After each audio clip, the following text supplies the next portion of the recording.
आखिर कैसे हुई थी राधा रानी की मृत्यु? क्या इसके पीछे स्वयं भगवान श्री कृष्ण का ही हाथ था? जब जब संसार में प्रेम की बात होती है तो राधा रानी और भगवान श्री कृष्ण के प्रेम की मिसाल सबसे पहले आती है। राधा श्री कृष्ण के प्रेम को युवाओं और परमात्मा का मिलन कहा जाता है। बोला जाता है कि भगवान श्री कृष्ण को केवल दो ही चीजें सबसे अधिक प्रेम थी। यह दोनों चीजें आपस में एक दूसरे के साथ बेहद गहराई से जुड़ी हुई थी। एक तो थी मनमोहर बांसुरी और दूसरी राधा रानी। अब राधा रानी और बांसुरी का आपस में जुड़ाव इस तरह से था कि जब राधा रानी को मिलने के लिए भगवान श्री कृष्ण बुलाते थे, उन्हें बांसुरी की आवश्यकता पड़ती थी। उसी बांसुरी में स्वयं राधा रानी का श्वान बसा रहता था। इसी कारण से भगवान श्री कृष्ण को अपनी बांसुरी हमेशा से ही प्रिय थी और वह अपने साथ अपने हाथ में हमेशा उस बांसुरी को रखते थे। राधा रानी का वर्णन हमें श्रीमद् भागवत पुराण, ब्रह्म वैवर्त पुराण और गीता गोविंदा में विस्तार से मिलता है। कहते हैं वह श्री कृष्ण की लीलाओं का अभिन्न हिस्सा मानी जाती है और उनके प्रेम को दिव्य और अलौकिक प्रेम का प्रतीक माना जाता है। लेकिन किसी को यह नहीं पता कि आखिर राधा रानी की मृत्यु कैसे हुई थी।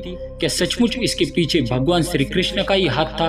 वीडियो में आगे बढ़ने से पहले हमारे चैनल को सब्सक्राइब अवश्य करें और इस वीडियो को अंत तक अवश्य देखिएगा। पुराणों के अनुसार अष्टमी तिथि को श्री कृष्ण पक्ष में भगवान श्री कृष्ण का जन्म हुआ था और इसी तिथि को शुक्ल पक्ष में देवी राधा रानी का भी जन्म हुआ था। बरसाने में राधाष्टमी का त्योहार बड़े धूमधाम से मनाया जाता है। कहते हैं जन्माष्टमी के 15 दिन बाद भाद्रपद माह की शुक्ल पक्ष की अष्टमी को ही राधा अष्टमी मनाई जाती है। दरअसल राधा रानी भगवान श्री कृष्ण से जुड़ी हुई है।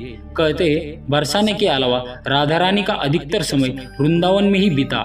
राधा रानी जब भगवान श्री कृष्ण को देखती है तो वह बेशुद्ध हो गई थी, लेकिन कहते हैं पहली बार उन्होंने भगवान श्री कृष्ण को तब देखा था जब उनकी माता यशोदा ने उन्हें खेल खेल से बांध दिया था। कुछ लोग कहते हैं कि पहली बार गोकुल अपने पिता जब कृष्ण जी के साथ वो आई थी तब उन्होंने भगवान श्री कृष्ण को देखा था। कहते हैं भगवान श्री कृष्ण और राधा रानी आपस में विवाह करना चाहते थे, परंतु यशोदा और गर्ग मुनि के समझाने पर यह विवाह नहीं हो सका। फिर भगवान श्री कृष्ण गोकुल वृंदावन को हमेशा के लिए छोड़कर मथुरा चले गए और मथुरा से उसके बाद द्वारिका, परंतु इस दौरान भी वह कभी भी राधा रानी को भूल नहीं पाए। राधा रानी भगवान श्री कृष्ण को भूल पाई। कहते हैं जब भगवान श्री कृष्ण वृंदावन को छोड़कर मथुरा चले गए तब राधा रानी के लिए उन्हें देखना और उनसे मिलना बेहद दुर्लभ हो गया। कहते हैं भगवान श्री कृष्ण वृंदावन से निकल गए थे तो राधा रानी की जिंदगी ने एक अलग ही मोड़ ले लिया था। राधा रानी की शादी एक यादव से हो गई थी। राधा ने अपने दाम्पत्य जीवन की सारी रस्में निभाई और बूढ़ी हो गई, लेकिन उनका मन तब भी भगवान श्री कृष्ण के लिए समर्पित था। राधा ने पत्नी के तौर पर अपने सारे कर्तव्य पूरे करे और दूसरी तरफ भगवान श्री कृष्ण ने अपना दायित्व और कर्तव्य निभाया। कहते हैं राधा और कृष्ण दोनों का पुनर्मिलन कुरुक्षेत्र में हुआ था, जहाँ सूर्य ग्रहण के अवसर पर द्वारिका से भगवान श्री कृष्ण और वृंदावन से नंद के साथ स्वयं राधा रानी आई थी। राधा सिर्फ भगवान श्री कृष्ण को देखने और उनसे मिलने के लिए ही नंद के साथ आई थी।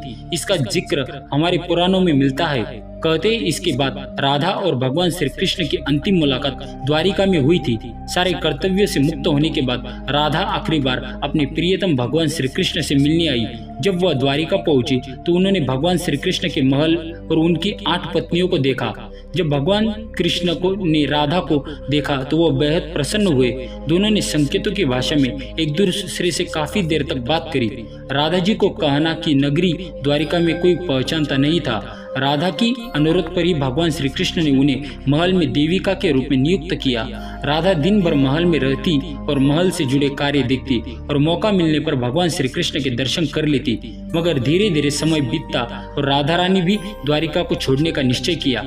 कहते हैं राधा रानी के जंगल के गांव में ही रहने लगती थी और धीरे धीरे समय बीता और राधा बिल्कुल अकेली और कमजोर हो गई और ऐसे में वो भगवान श्री कृष्ण की भक्त बनकर उनकी भक्त में ही लीन होकर स्वयं द्वारिका के पास के ही वन में अपना स्थान बनाकर वहीं पर रहने लगी और भगवान श्री कृष्ण के नाम का ही जाप करती रहती थी। अपने अंतर ध्यान होने के समय वो प्रतीक्षा करती रहती थी। आखिरकार वह समय आया जब भगवान श्री कृष्ण ने राधा रानी को पुनर्दर्शन दिए। कहते जब भगवान श्री कृष्ण राधा रानी से मिले तो वह राधा रानी की पीड़ा उनकी आंखों में देखते ही समझ गए और साथ ही यह भी कहा राधा रानी उन्हें दोबारा मिलकर कितनी प्रसन्न है। उन्होंने राधा रानी से वरदान मांगने के लिए कहा तो उन्होंने बस इच्छा जताई कि वह आखिरी बार भगवान श्री कृष्ण की बांसुरी की धुन सुनना चाहती है। क्या भगवान श्री कृष्ण ने बांसुरी बजाना शुरू की और तब तक बजाई जब तक राधा रानी अंतर्ध्यान होकर भगवान श्री कृष्ण में ही विलीन नहीं हो गई। श्री कृष्ण की बांसुरी की धुन सुनते सुनते राधा रानी ने अपना सांसारिक शरीर त्याग दिया और गोलोक में जा पहुंची, जहां पर से द्वापर युग में की प्रेम लीला आरंभ हुई थी वहीं पर खत्म भी हुई। माना जाता है कि जब राधा रानी सांसारिक से दूर हुई और अपने दिव्य रूप में गोलोक धाम में स्थित हुई, तब भगवान श्री कृष्ण ने उसी स्थान पर अपनी मनहर बांसुरी भी दूरी दी और उसके दो टुकड़े कर दिए, उससे अलग अलग दिशाओं में फेंक दिया।